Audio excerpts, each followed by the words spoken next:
Student loan scams are on the rise. Thieves are taking advantage of loan repayments resuming after a pandemic pause. On Your Side's Christine Lazar joins us now with what you need to look out for. This is, certainly alarming. Yeah, I mean, they're crimes of opportunity, right? When we had unemployment, we saw the scammers go after all the unemployment claims. Whenever you have a lot of people doing one thing at once, it's a crime of opportunity. So 1 in 7 Americans, they have student loans, and that amounts to about 44 million Americans.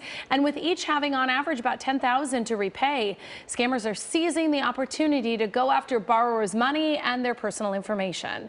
According to Transaction Network Services, which tracks robocall scams, more than 350,000 student loan related robocalls were placed in just the first 2 weeks of September.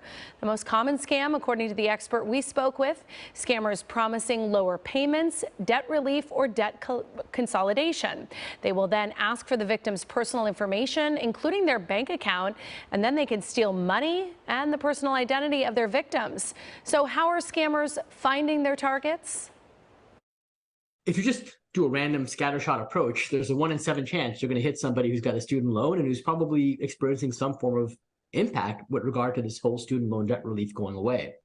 That's number one. Number two, there are databases out there. There are data brokers that collect data about a ton of people, and scammers are often able to glean information, glean insights about who their most likely target victims can be. So how do you protect yourself? Well, do not give out any personal information over the phone or via email. If you stop doing that altogether, you will really protect yourself from all sorts of scams.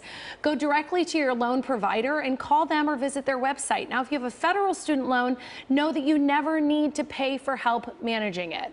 If you believe you've already been a victim to this scam, immediately freeze your credit. Consider getting a credit monitoring service. And you can also sign up for a service to remove your information from data brokers. Those companies can also help scour the dark web to see how much of your personal information is out there and help you wipe it. But ultimately, when it comes to scams like these, if it sounds too good to be true, it probably is. But people are desperate. Yes. Times are very hard right now. So if you pick up the phone and they say, hey, I have a way to lower your payments, lower your debt, a lot of people just want to seize that opportunity, and they just don't realize that they're being taken, and they'll end up even deeper in debt when the scammers are done with them. If it sounds too good to be true, it typically probably is. is. Yes. All right, Christine, great advice for everyone, really. Thank you.